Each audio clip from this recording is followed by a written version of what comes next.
Having money is one. Keeping the money is an entirely different thing. How do we do that? That's where you need a strategy. More money, more problems. Trust me, not just more problems, loads and loads of problems, because it's a very different feeling between just being comfortable and being happy. Sometimes, because we tend to think the money is supposed to make us happy, we're quick to go buy a new Range Rover or a new outfit, or we want to buy a new house because we think those things make us happy. Alcohol and drugs never solve your problem. It only makes it worse.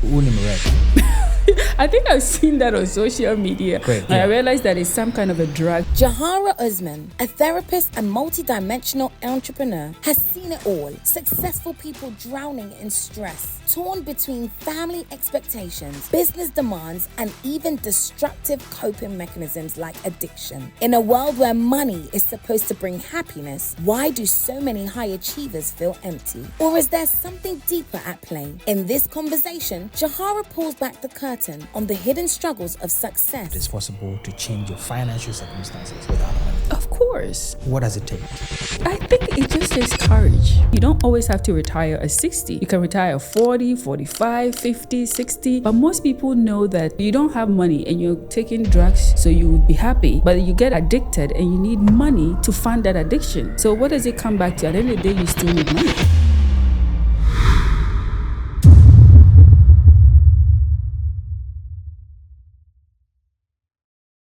Hi, you're welcome to Connected Minds Podcast. And my name is Derek Abaite, and I'm your host on this show. And thanks to you, we are now the #1 podcast in Ghana. We appreciate all the support. Today's conversation is with Jahara Osman. How are you doing? I'm doing well. How are you? I'm doing fantastic. Yeah, I think dopamine levels are going up little by little. The first question I want to ask you is, what do you think is the biggest misconception about money and mental health? Well, I think when it comes to money, we've all heard famous people, very well-to-do rich people always say money was never the solution to their happiness. And I think it's very difficult to understand when you actually haven't been in that space.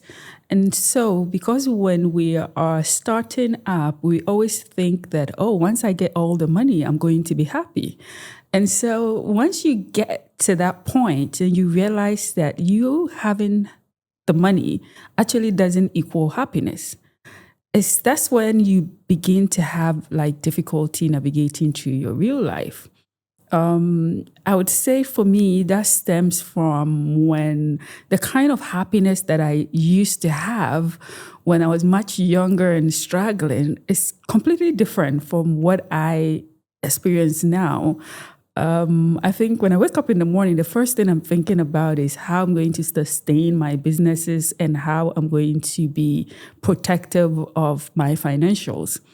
But then when I was younger, there was this sense of joy and irresponsibility because I didn't have so much to worry about. So that to me was like real happiness. But then as I can say that so many times and go on, but we all would agree that, financial stability, it's also a very, good start for you to actually feel a bit comfortable, but not actually happy in life though. Yeah. Do you think that a lot of the people you speak to about their health, mental health and their finance and, the business people that do you think most of them are happy because of the money they have? I think that I would say a lot of them are comfortable, but when I say happy because of the money, it's usually not the case. I have met very rich, well-to-do people that don't even eat breakfast. Some of them hardly even eat the kind of foods that maybe me and you would actually enjoy because they are so busy and they tend not to even get time to relax and actually enjoy the little things that we do. So I wouldn't say that the money doesn't push them to a certain degree. But when you ask most of them, they will tell you that when they say genuine happiness, it doesn't really give you that. The only time you can achieve genuine happiness in your soul is you actually having to invent that for yourself, but not necessarily the money giving you. The money will give you comfort. It will give you a sense of peace of mind. But happiness is a completely different thing. What does that mean to you?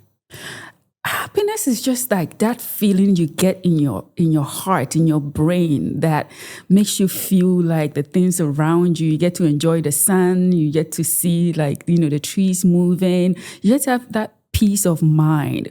But you could be in the best hotel in the Four Seasons and still not have that feeling. So that is what I'm trying to contract. Like someone can be like sitting under a tree and feel that sense of happiness. And you could be in your Rolls Royce or something and still not get that feeling. It's a very different feeling between just being comfortable and being happy. Also, I guess the saying is true that more money, more problems.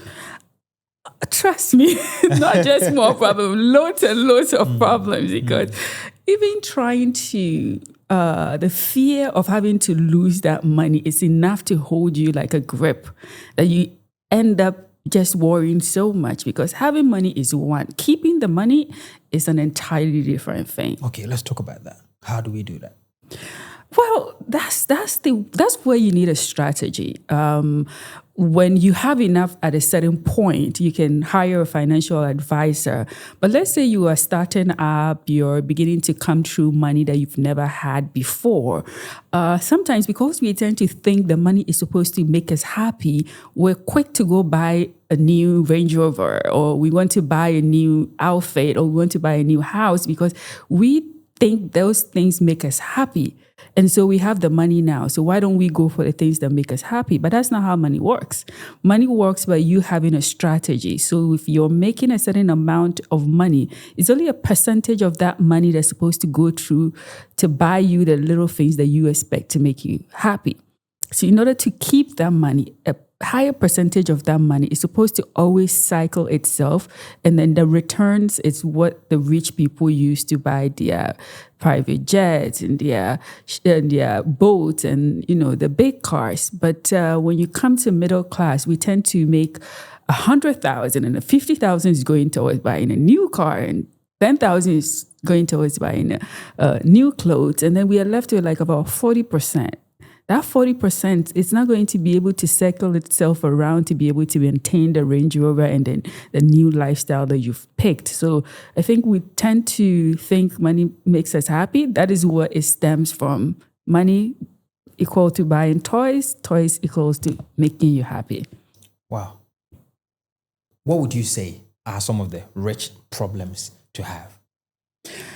I would say rich problem is actually anxiety. Sometimes you experience a bit of depression, and I would say just general being unhappy. That stems from when you're financially well-to-do, you tend to have a smaller space as compared to people who are not so much invested in their financials. The difference is that when you're climbing the ladder, the less friends you begin to have. Not because you do not like people or you don't want people around you. It's just that your brain begins to work in a way that it's very high intense. And you're always looking for people who actually add to you than people who actually derail you from where you're wanting to go. So once you figure that out, it makes your circle a little bit smaller. And those circles are always talking about how to upend themselves, to how to move up the ladder. So you begin to have your mind, cluttered and very in a very small space. So you tend to be, it's always about work. It's always about, being the person on top. It's always about appearing perfect. Whilst if you're on the lower end, you wake up in the morning, most people don't even think about what they're going to wear or how the day is going to go and how it's going to be planned and what they intend to eat and, when they intend to go to bed. But when you are climbing the ladder, your life begins to be so structured that you actually don't get that free time and go playing golf on a Wednesday. You're talking to someone. Okay, so I hear people talk about it's a lonely road. It's a lonely road. You know, once you start making money, it's a lonely road. Is it really lonely? It is a very lonely road. You know, unfortunately, I would love to say that it's like a beautiful journey for everyone. Everyone is different. You know, when I'm saying that, because some people are blessed by, you know, being born into families that already have the financial resource to keep supporting them as they go. But if you are someone like me, that you are your own cushion, you tend to worry 2 times more, because you're going to be the one going to the top, and you're going to be the same person looking at the back, making sure you don't fall, because you don't have anybody there supporting you. So you tend to be stressed 2 times more. And when you become lonely when you're always trying to figure out how to move forward, especially when you come from a family that it's not as, you know, doing well as you are. So it's hard to go to someone and say, can you advise me? Because probably your father has no idea what you're doing. Your mother has no idea what you're doing. Your siblings are lost in whatever your dreams are. But if you're lucky enough to have a parent or someone who actually has done what you were doing before, something similar, it's easy to go to them and get, like, you know, their mistakes and share and get all of that. But, you know, from my background, I don't have that. So what I do is to just find mentor. When I make new friends and I tap into their brain, and I could see this person has something more or something a little bit more than I have, I tend to befriend them and see them as my mentor, whether they like it or not, you know, because I would ask certain questions. I'll try to tap into their brain, because I need that advice that I cannot go to, you know, any family member for, and I cannot afford to, you know, hire a financial advisor. So I think that's where it becomes lonely, but that's how I pick and choose certain friends in order to have that, you know, person to talk to. And It's really interesting, right? You say that people that have, you know, got families that's got money, you know, it's a lot easier for them. Whereas the people who are starting out, it's a lot harder for them. Why is that?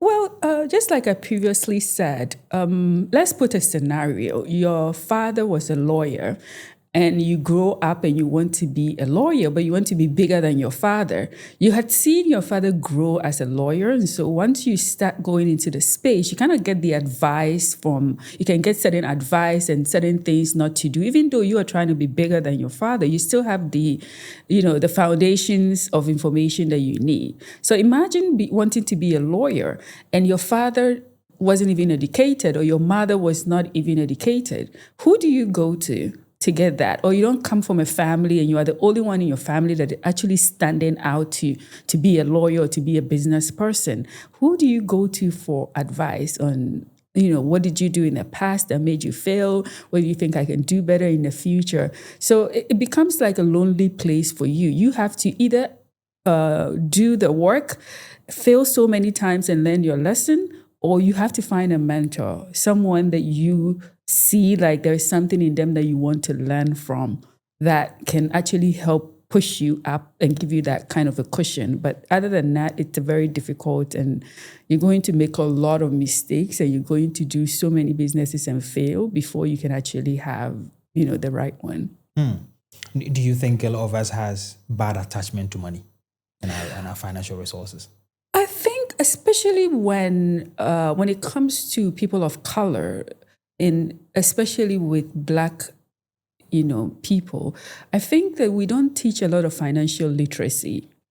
When I was studying outside and I lived outside, I saw that you know, my friends that came from other racial backgrounds actually their parents did have a strategy for them. So you know, growing up, they tend to, you know, have them do certain things in order to understand money. For us, I think money has always been a source, something that we grow up not having. And so we see it as a source of happiness. So anytime we get money, it's equal to happiness for us. So it's hard for us to sit down and understand that that's not how money works. Money works by strategy. You need to plan. You need to be able to plan in the next, when my retirement, a lot of people don't even know when they want to retire. And most people know when they want to retire. If they want to retire at 40, you don't always have to retire at 60. You can retire at 40, 45, 50, 60. But most people know that if I would live up to 80 and I retire at 60, I have enough money to start, I would save, that I'll be able to travel if that's what I want to do, if I want to go back and live in my village. Or, this is how much money I need. So once they plan towards that, their life is usually a lot more comfortable than when we have money and we spend it as we go, because we think money is buying things that is going to make us happy. But having a plan, it's actually what makes you happy, because it's like you're creating your own cushion. So you don't wake up with a sense of fear as to where your life is going, because you have everything being laid out. If you, and I know a bit of your portfolio and what you've done. Now, if you were to start again, building your business and, becoming who you are today, what would you have done differently to reduce the mental pressure on you? I think I would have identified who I was, which is something that is very difficult for us when we're younger, to sit down and understand who we are. One of my mentors always told me this thing, and I'll never forget. He said to me, Jahara, everything that you do, make sure you go down into the little details of it and make sure you know everything that you are doing, the little details of everything. Because once we start doing businesses, we tend to look on the top. We forgot the little details that come from it. So that is something that I think came from that book. What's the name of that book with mastery? Being able to master whatever. If you pick one business and master it, doesn't matter how many times you'd have the up and downs, you're still going to be better than anybody who started that business a year ago or 2 years ago, if you've been doing it for 10 years. So I think that is what I think in the beginning, I started jumping from one business to another. The minute I see something that's not working out, I'm quick to give up and move on to the other, instead of me actually sitting down and going through, why is this thing not working? There's a solution to most, business problems. As long as you've started a business, sometimes you're able to open your doors and a few people are able to come in. I don't believe in closing it. I believe in, sitting down to reanalyze what is going on, re-strategize and bounce back. But I always run away from my businesses. And, I'm glad I am where I am now, but I would have usually put a lot more effort into my businesses before ever walking away from it. I think one of the beautiful strategies that I've learned is doing one thing really well and master it before, moving into the next business. And, there was this chap that was saying that nobody ever made money from multiple businesses from the beginning. A lot of the people that we see, they have so much money. They worked so hard on that business. When that generated enough funds, then they sort of put it on autopilot. Then they moved on to the next. But sometimes, like you're saying, we are very quick to say, what, this is not working, let's move on. This is not working, let's move on. And that gives us a lot of pressure because we are taking one trauma from here to the other. Right. But do you still think multiple businesses are important for financial success in the long run? Yes, I think so. I think multiple businesses, if you're going to make money, you have to have different ways to cushion you. So what I would always say is that if you have maybe a business here and this business is, covering your rent or your car, and you have another one covering your home expenses or something, it kind of gives you that balance where you're not afraid if one is going to go bad or not. Now, in saying that, just like you said, starting a business and beginning to diversify right away can be very dangerous, which I have made that mistake before. So I would not advise anyone to start and diversify. But when it comes to businesses, one business has its own internal diversity. So when you look at that business and be like, okay, this is what I do. I have a hospital. But then medical supply is actually under hospital. And then you realize that, okay, fine, I'm bringing my own medical supply. But instead of supplying just my hospital, I can supply other hospitals. So that's actually a different business under the same umbrella, but you are not just going from doing a hospital to going to maybe opening a restaurant. Those are two different things that can actually, drive you a bit insane, because those are two different things. But once they kind of correlate, you can build outside of that to generate a different kind of business. So you are not really leaving what you are doing. You are only opening up the windows for, other things to come in. I posted a video, and I had this young man who sent me a message and said, I'm scared of starting my business. Why do you think those things happen? Where does the fear come from? Well, I think that most fears, as someone who's into psychology and studying psychology, I think that most fears come from our childhood trauma. Such a person may be, experiencing when they were younger, maybe anything they were trying to do, they were being like, oh, maybe you can't do this, you can't do that. Oh, this is too big for you or that. So when they grow up, venturing into new things become a problem. They're used to stability. They're used to having to have a certain way of doing things and not coming out. But the thing about business is you have to be willing to risk it. You have to know that, okay, I'm going to do this. There's a possibility I'm going to fail, but I'm not looking at the failure. I'm going to look at the positive side of it.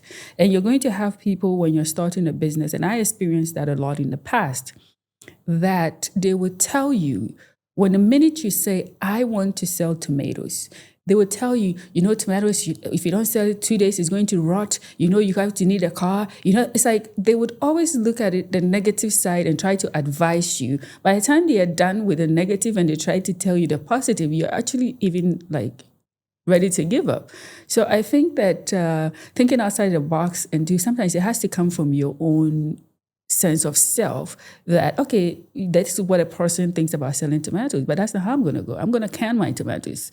I'm going to put the tomatoes in a hole in a can and keep it. So when the tomatoes is out of stock, I'll bring my canned tomatoes and people have no choice than to buy it because it's going to be cheaper than the fresh tomatoes. So instead of looking at all the negatives that they have about the business, take that negative and rebottle it and make even your business better rather than being afraid of it. But there are two groups of people, right? So there are the people who get demotivated by words like this. And then there are the other group of people where even when you've given them all the motivation, they still don't do it. So for such people, I don't think business is for them, unfortunately. And we always talk about entrepreneurship and we talk about business as if it's something that is all for one thing. It's actually not. Not everyone that is listening to us can actually go to school and be a medical doctor. Not everyone can be a nurse because they are not used to taking care of people. They don't have that motivation to do that. If not everyone wants to be an engineer, they are not interested in technicals and, angles and things. So I think for a business person, you have to know yourself as a person. Like, who are you? Are you someone that it's, ready? Are you somebody that's ready to tackle certain things? Are you ready to deal with certain things? You have to analyze that. Is your personality someone who likes to go out there and get things done? Are you a creative person? If you're not a creative person or you're not interested in creativity, it's not going to be a fun job for you to go on a film set and say, I want to be an actress or an actor. So just like business, you have to have that tendency, like, I'm ready to risk it. And yeah, fear is something that I would even as I sit here, sometimes I'm afraid when I'm venturing into something new. But my fear is I'm afraid, but that doesn't stop me. Let me stop you here for a minute. If you've been watching this show, I want you to subscribe and become part of the family. We are on a journey of changing the lives of people on this channel. And we appreciate you for being here. But if you haven't become part of the family, connect with us. Hit the subscribe button. Now let's carry on the conversation. How do you break that though? How are you able to, cross that and say, yeah, I've got a bit of fear, but I'm still going to move on? Yeah, because for me, when I sit down and analyze myself, I think fear is just something that is fake. We just use it to tame ourselves now. And so when I look at myself and I say to me, imagine if I was dying tomorrow, would I have been shy of this person? Would I have not told this person exactly how I feel? How would I feel if I was dying tomorrow and I wasn't able to do this because I felt somebody was going to look at me a certain way, or people are going to talk about me, or if I feel people would say, oh, she didn't. If I feel, so what? I start again. And so that is how I get through my fear. Just the feeling of if it all doesn't work, I would start again. So there was this young guy who sent me a message, and for the purpose of this conversation, I call him Sam.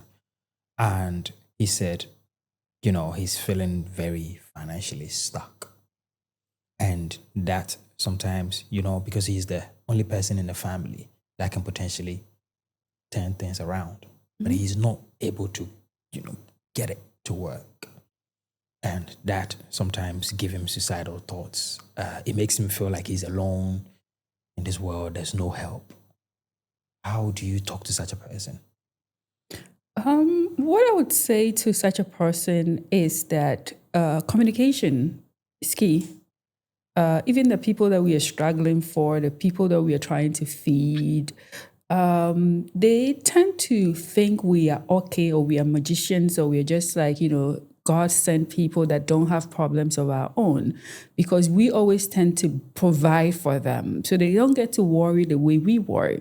So the first thing I would say is that for the people that he helps, or he's trying to make their life better, he needs to communicate to them a little bit more so they know actually how or what he's going through as a person. Because feeling suicidal is like a point where you feel like there's no hope. But in any situation, there is hope.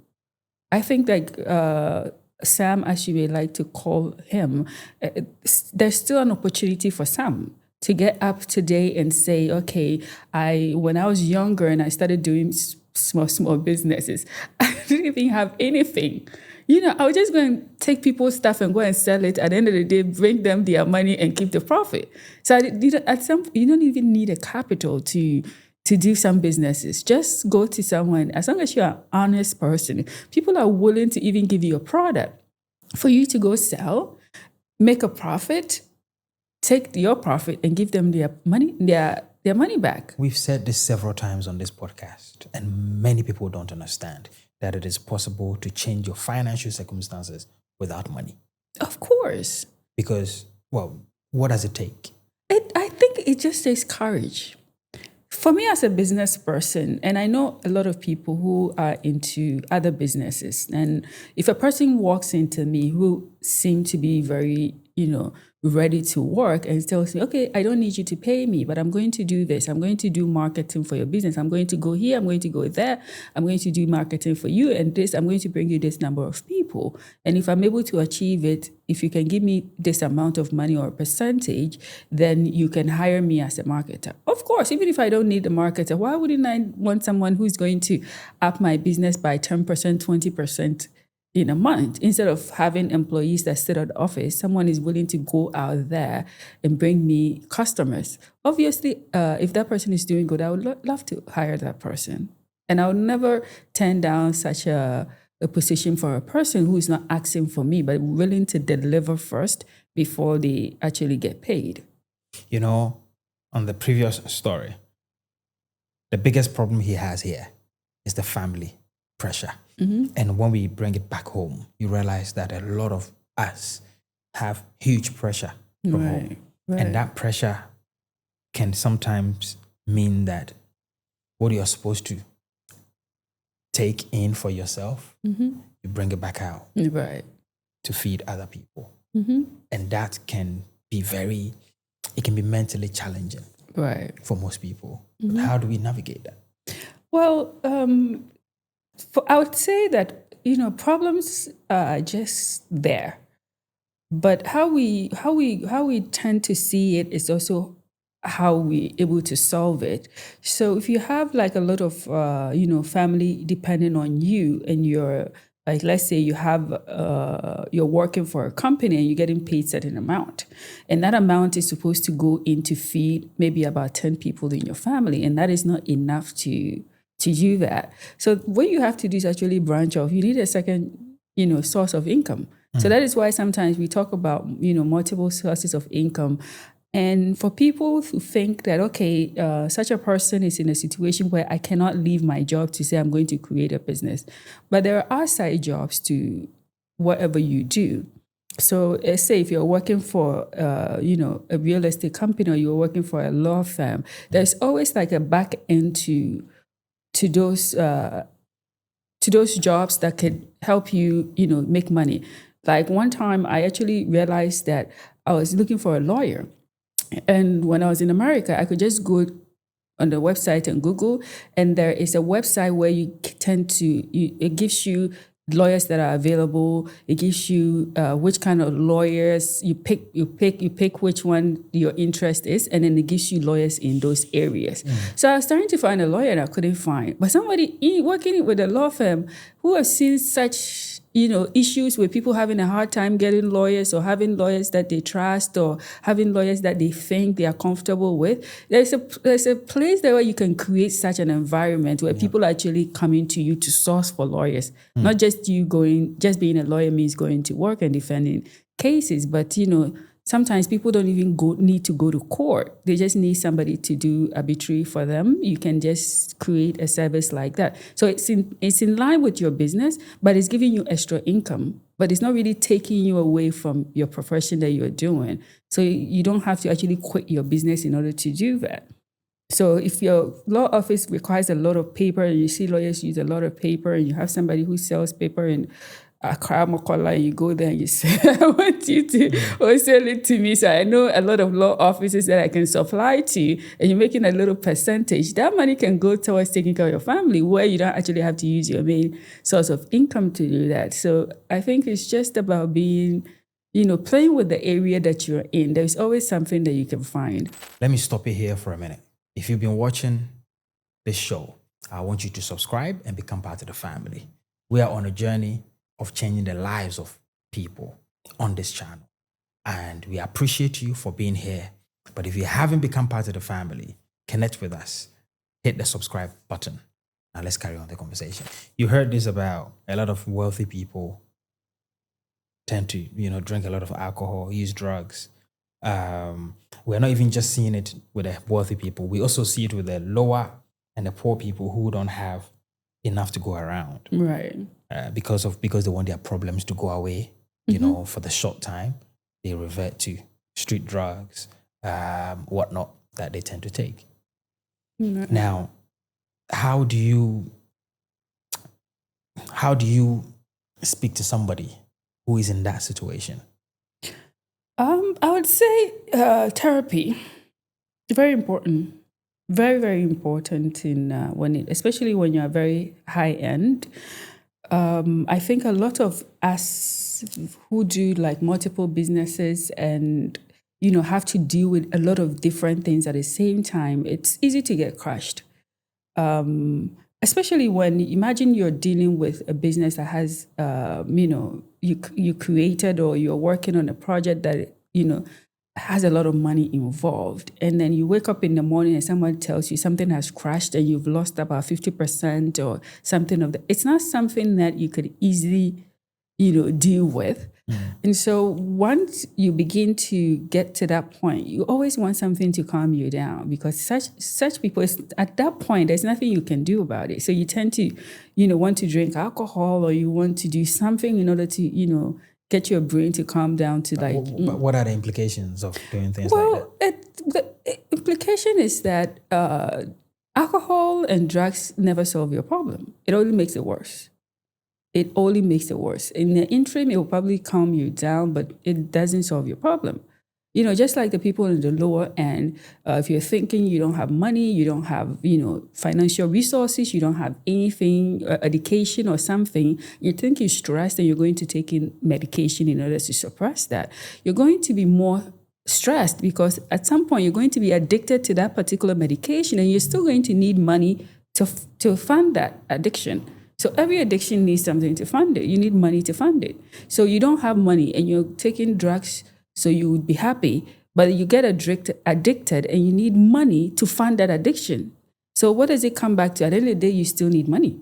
So it's better to go look for money than to find the drug that is going to, calm that down. So, okay. Yeah. Unim red. I think I've seen that on social media, Great. but I don't know. I actually tried to research it. Yeah. I realized that it's some kind of a drug that the young kids... There are a few things going on, and I just thought I should, put it in there to break the ice, Right. because it's a really big issue with people in the lower class Right. using a lot of. I think it's tramadol. There's a new manufacturer that's brought this medication in, and I think it's in red coating. That's why they call it red. Right. But I know you help a lot of people, that have issues with addiction and stuff with the company that you have. How can you help steer people away from situations like this, where they're so addicted to such medications, they can't do anything? I've heard there are, bus drivers who are using these medications, plumbers, standard people that you usually call to do things for you. Right. They're on drugs. Right. So it's such a difficult thing to watch when I've seen some of these videos. And, some of them, it's like you'd see a human being and you just see a human being just like wearing off, like, like how life is so precious, and you see a person just go down the rails. I think there's two ways to deal with it. I am more into prevention than even trying to cure. So, but when you get to the stage where you need cure, definitely we are there for you. But we tend to want to advise the younger ones to not to even start, when I was younger, I don't know if you remember, there was all these adverts on TV where they used to say, stay away from drugs, all these cartoons. I don't see those things I don't see them around anymore. So those adverts were supposed to tell us to stay away from weed, to stay away from cocaine and all of that. Even though as a child, I didn't know what cocaine was or where I was going to get it from. But it was implanted in my brain that, anytime I see somebody say cocaine, I feel like that's a very dangerous thing. You don't go near that. I think, what? But it's like now it's become like the medications that people are taking has become like a household thing. Nobody really talks about how dangerous it is. And some of them are even getting prescribed. Yeah. The tramadol is becoming when any drug becomes a household name, like alcohol, whether it's smoking, or once it becomes a household, it becomes usual. But once it's embedded in your brain as a child and you're afraid of it, the likelihood of you going to it when you're older, it's a lot more difficult. So I would say that we need more intervention in our secondary schools, which is one of the projects that we are working on with some secondary school, to advise the kids on all these medications and, how not to even get there. And also, we're doing community services where we tend to provide therapy and psychiatric help for people who are already into it. But the intensity of getting addicted to that medication, I don't think the younger children are actually abreast with that information as much as they need to. I think once they get to know, a lot of people will stay away from it. Yeah, I don't think people understand the damages that recreational drugs, particularly, can have on people. Yeah. And I add alcohol to this. Right. I don't think people do. Sometimes people say that, you need something to help you solve, take your problems away. But like you mentioned, if you have problems around you and then you go away for some time, even if you take a holiday and then you come back, but while you're on a holiday, you're not thinking about how to solve the problems. You come back with the same problems. Right. They will still be around. Right. And that's what drugs and those things does, right? If you're not thinking around how to solve those problems, then after you come out from your high, you're back to low again. Yeah, I mean, You're right, and just like we say, some people actually having to have addiction problems. It's not just about financials. I've met people that are, parents are very well to do, and they still get addicted to drugs. And so, as I said initially, when it comes to Mr. Sam not being able to have the courage to start a business, it's like some of them stem from childhood trauma, where there is abuse in the house, there is tend to like neglect and all of that. So for some people, it's not actually financial needs that make them want to go to drugs. It's actually a sense of neglect, or there's a sense of there's trauma, there's something going on there. So that's why I'm saying therapy it's very important. Once a person goes through it and be able to understand the source of what is causing them to be so unhappy, depressed, always feel anxious, that's like the beginning to to the solution. But if we bring this all the way down, most of the people that worry the most about money, between male and female, is men worry very much about money. Right. So then my next question is, why is therapy almost a taboo for men in Ghana? Okay, I think that brings you to the question when you say men worry about money more than women. It's because men were programmed, they're always programmed from childhood to be responsible. They have to, at some point, be responsible for themselves as to a certain age. Then you get married. Once you get married, you have to be responsible for your wife. Then you have children. Then you have to be responsible for your children. So it's like men are always meant to be these superheroes, even if they are not. So as a man, not being able to be that superhero is like you feel a sense of weakness already. So for them to go to a therapist and talk about their emotions and things, it's like giving away that that sense that makes them feel weak. It's like they're in a situation that they're talking about their weakness. They don't like to pretend the weakness is not there. Whereby women love being weak. Women like to put on a cry show, and because women always want to be soft. The softer they are, the more attention they get, and the more they get their way. So it's easier for a woman to open up and cry in front of a therapist and tell them all the problems and try to get a solution. But a man would say, no, I'm fine, I can handle this, I'm a man. So I think that's where the problem is. But I don't think therapy is actually about crying or sharing emotion. It's about digging deep down to find out why you're behaving a certain way, or why some certain things seem to be a stumbling block for you.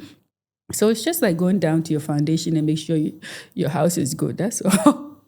I have a famous question I ask on this podcast. But before I ask that question, I want to make a statement that I heard someone say that the more disciplined a person is, the less happy they are. No, I think of the contrast, though. I would like to contest that. Okay.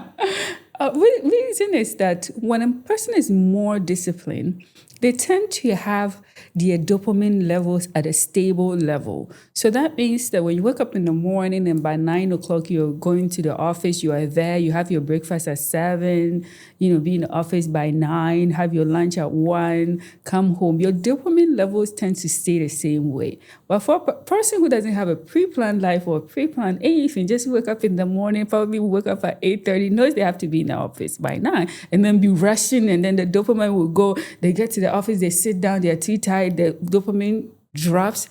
Lunchtime, they don't even forget to eat. And so they begin to feel jittery, and they don't know why they are not so calm. It's probably because their brain, they forgot to eat. In the evening, now they are thinking, what am I going to eat? It's like the day is like that.